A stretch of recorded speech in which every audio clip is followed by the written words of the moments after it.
This is Lehigh Valley Political Pulse. I'm Tom Shortell. Each week, political scientist Chris Borick joins me to discuss the latest scientific-based research related to public opinion. We dive into the local, state, and national levels and what it all means to you. The 2025 races haven't begun, but some interesting trends have already started to emerge.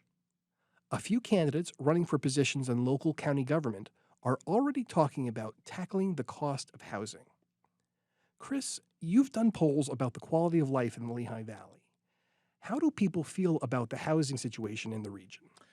Tom, it is the most salient issue according to our research about quality of life in the Lehigh Valley. And that's a pretty complex matter, right? It's got pricing points, it's got access, it's affordability. And it's a vexing topic. But the one thing I could say with certainty is it's a high priority for Lehigh Valley residents. Is housing an issue that we typically associate with county government? Not particularly, right? Housing, if you look at Pennsylvania's planning codes that manages things like zoning and regulation of housing, it's largely concentrated at the municipal level. I'm glad that you say that because we've also seen some local officials try to make headway there with mixed results. Bethlehem Mayor J. William Reynolds has made creating affordable housing a top priority, but he's had some wins, but he's had some misses too. What makes this such a tough nut to crack for local officials? Yeah, it is. A lot of it is control. What you have, as I said before, municipal planning codes allow towns, cities, townships, boroughs to largely control that, but that kind of sets the parameters for where things can go. How do you, as you mentioned, get people within those parameters to act in ways that will be most beneficial to the needs of the public? You mentioned affordable housing, Tom. How do you incentivize developers to take that approach when they might see or sense that they could do better by building large single-family units on large lots, right? So some of that you can constrain through your planning codes, but other things you have to find ways to work in partnership. That's not always easy.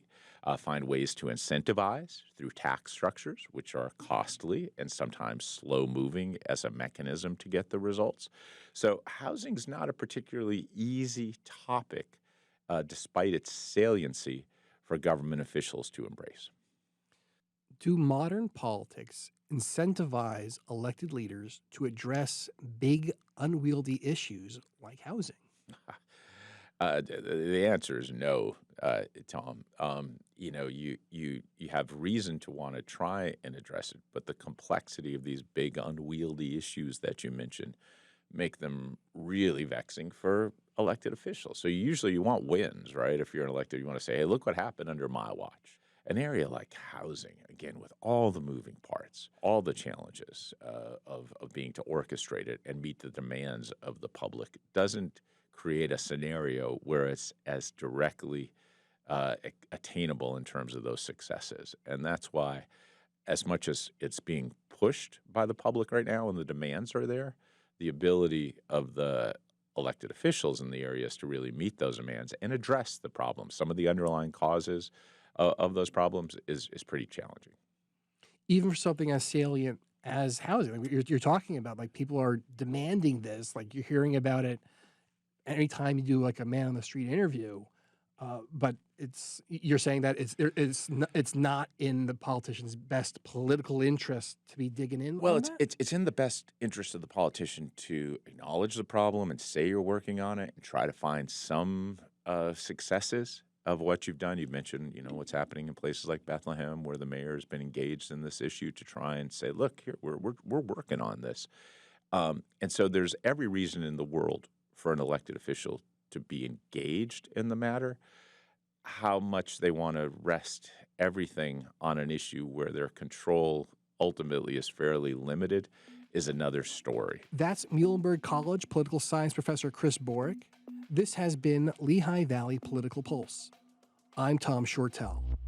For an extended version of this interview, visit LehighValleyNews.com.